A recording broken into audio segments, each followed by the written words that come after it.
Ia baru saja memulai masa kepausannya. Tetapi Paus Leo XIV telah membuat sejarah dengan langkah-langkah berani dan kejelasan yang tak kenal kompromi.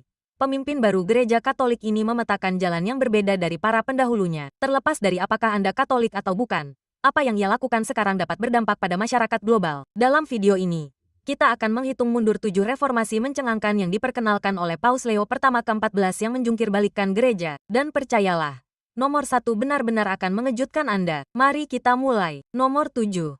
Menegaskan kembali selibat imamat sambil membuka dialog baru.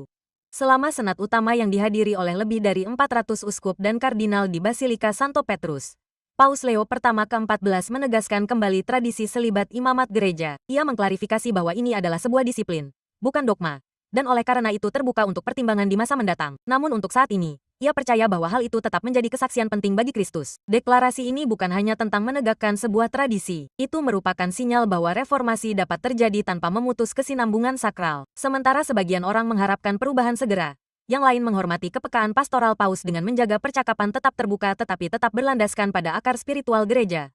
Leo pertama ke-14 menunjukkan pemahamannya yang mendalam tentang persatuan dan pembaruan. Ia juga mendesak para uskup untuk membuka forum tempat para imam dan umat awam dapat dengan aman berbagi perspektif mereka.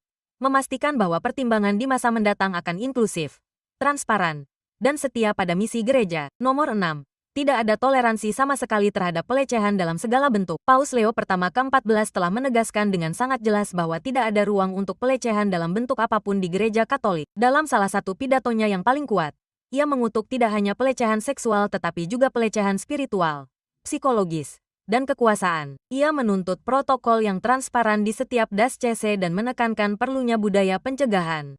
Pendiriannya tegas.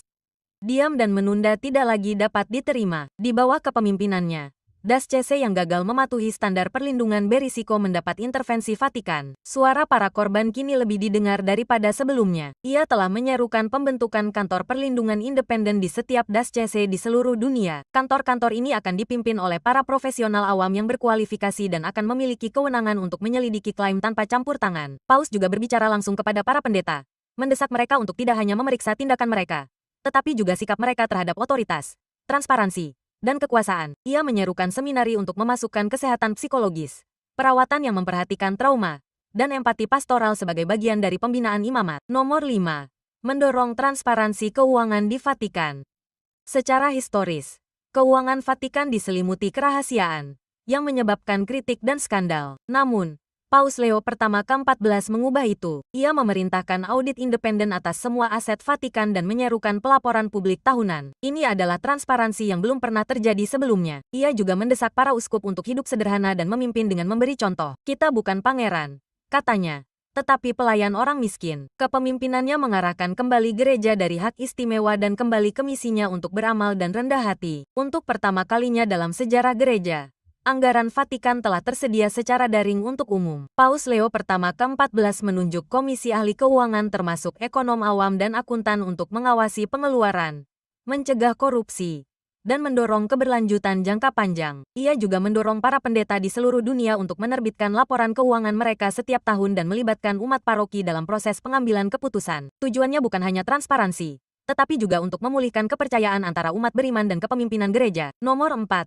Mendorong dialog dan perdamaian antaragama. Paus Leo pertama ke-14 tidak hanya berfokus pada reformasi internal, ia juga seorang jembatan global. Sejak menjabat, ia telah mengadakan pertemuan penting dengan para pemimpin Yahudi, Muslim, Buddha, dan Hindu. Pesannya sederhana namun revolusioner. Kita semua adalah saudara dan saudari di dunia yang semakin terpecah belah oleh konflik agama dan ideologi. Penjangkauan yang berani ini mengubah gereja menjadi mercusuar perdamaian global. Visinya bukan tentang kompromi keyakinan, tetapi tentang rasa saling menghormati dan kolaborasi demi kebaikan bersama. Ia telah meluncurkan prakarsa persatuan Abrahamik yang bertujuan untuk membina persahabatan antara tiga agama monoteistik utama melalui pertukaran pendidikan, dialog pemuda, dan proyek kemanusiaan bersama. Paus juga memprakarsai Hari Doa Global untuk Perdamaian, mengundang tidak hanya umat Kristiani, tetapi juga semua komunitas agama untuk berdoa secara serentak di berbagai zona waktu. Paus Leo pertama ke-14 percaya bahwa kolaborasi antaragama dapat mengatasi berbagai isu global seperti kemiskinan,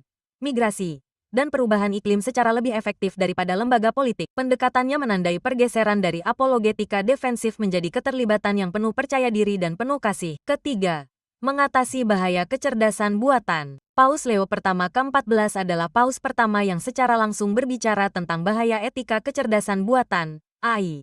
Dalam sebuah dokumen baru-baru ini, ia memperingatkan bahwa AI, meskipun kuat, menimbulkan ancaman serius terhadap perkembangan moral, neurologis, dan psikologis anak-anak. Ia menyerukan kepada pemerintah dan perusahaan teknologi untuk memastikan bahwa pengembangan AI dipandu oleh kerangka kerja etika yang menjunjung tinggi martabat manusia. Kekhawatirannya, AI tidak boleh pernah menggantikan penilaian manusia dalam masalah hidup, mati, atau keadilan sosial. Vatikan di bawah kepemimpinannya telah mengadakan Dewan Teknologi dan Etika Global yang terdiri dari para teolog, ilmuwan, pengembang AI, dan ahli etika dari seluruh dunia. Misi mereka adalah untuk menciptakan pedoman etika yang mengikat untuk penggunaan AI dalam pendidikan, perawatan kesehatan, dan media. Ia juga mendorong paroki-paroki untuk mendidik komunitas mereka tentang etika digital. Kita harus cerdas, katanya, tidak takut pada teknologi, tetapi tidak takut untuk menantangnya. Tujuannya adalah untuk memastikan bahwa teknologi tetap menjadi alat untuk kemajuan manusia, bukan manipulasi. Kedua,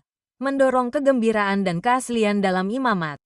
Dalam pidato yang emosional kepada para seminaris di Roma, Paus Leo pertama ke-14 menyerukan para imam masa depan untuk menerima kerentanan dan kehidupan emosional mereka sebagai saluran rahmat Tuhan. Ia mendorong mereka untuk bersukacita, rendah hati, dan jujur, memperingatkan terhadap klerikalisme dan perfeksionisme yang kaku. Ia menekankan bahwa para imam tidak dimaksudkan untuk menjadi ikon yang tidak tersentuh, tetapi pelayan yang berjalan bersama umat. Pendekatan pastoral ini sangat beresonansi dengan pendeta dan lay yang lebih muda, memicu harapan untuk gereja yang lebih berbelas kasih dan dapat diterima. Paus Leo pertama ke-14 mendorong seminari untuk mengintegrasikan dukungan kesehatan mental, pelatihan kecerdasan emosional, dan arahan spiritual dengan cara-cara baru. Ia juga telah menginstruksikan para uskup untuk mengadakan sesi mendengarkan tahunan dengan para pendeta, di mana berbagai kekhawatiran dan pergumulan pribadi dapat dibagikan secara rahasia. Ia bahkan mengundang para pendeta untuk merangkul kegembiraan dan humor dalam pelayanan mereka. Mengutip Amsal, hati yang gembira adalah obat yang manjur. Bagi Leo pertama 14, imamat tidak boleh menjadi peran yang membebani, melainkan panggilan yang memberi kehidupan yang berakar pada kemanusiaan yang mendalam. Pertama, melanjutkan dan memperluas reformasi Paus Fransiskus. Ini adalah langkah paling berdampak yang diambil Paus Leo pertama 14 sejauh ini. Ia telah secara terbuka menyatakan niatnya untuk meneruskan dan memperluas reformasi yang dimulai oleh pendahulunya Paus Fransiskus. Ini termasuk memperdalam kesalehan, struktur gereja yang lebih kolaboratif, memprioritaskan penjangkauan kepada kaum marginal yang berkeadilan ekologis, dan memberdayakan kaum awam dalam pengambilan keputusan. Namun, Paus Leo pertama 14 melangkah lebih jauh. Ia dikabarkan tengah mempersiapkan Konsili Vatikan ketiga, sesuatu yang belum pernah terjadi sejak 1965. Meskipun hal ini belum diumumkan secara resmi, Vatikan telah berdiskusi dengan para teolog, uskup, dan pemimpin awam tentang pembentukan gereja untuk abad ke-21. Dalam pidatonya, Paus Leo pertama ke-14 mengatakan bahwa gereja harus menjadi lebih dari sekadar penjaga tradisi. Gereja harus menjadi saksi belas kasih, keadilan, dan kegembiraan di dunia yang terus berubah. Cakupan potensial dari konsili ini sangat besar. Memikirkan kembali tata kelola, memperdalam refleksi teologis tentang gender dan keluarga, serta membahas dilema etika baru dari bioteknologi hingga migrasi iklim. Konsili mendatang dapat mendefinisikan ulang cara gereja mengajar, cara gereja memerintah, dan cara gereja menjalankan Injil di era perubahan yang cepat. Jika terwujud, ini akan menjadi salah satu peristiwa paling transformatif dalam sejarah gereja modern. Jadi, itulah dia, 7 reformasi inovatif yang telah membentuk kembali gereja Katolik di bawah Paus Leo pertama ke-14. Baik melalui pendiriannya tentang akuntabilitas, visinya tentang persatuan, atau perspektif globalnya yang berani. Satu hal yang jelas, gereja tidak akan pernah sama lagi. Apa pendapat Anda tentang perubahan ini? Mana yang paling mengejutkan Anda? Beritahu kami di kolom komentar. Dan jangan lupa untuk menyukai, berlangganan, dan menekan tombol lonceng agar Anda tidak ketinggalan video berikutnya. Sampai jumpa lagi.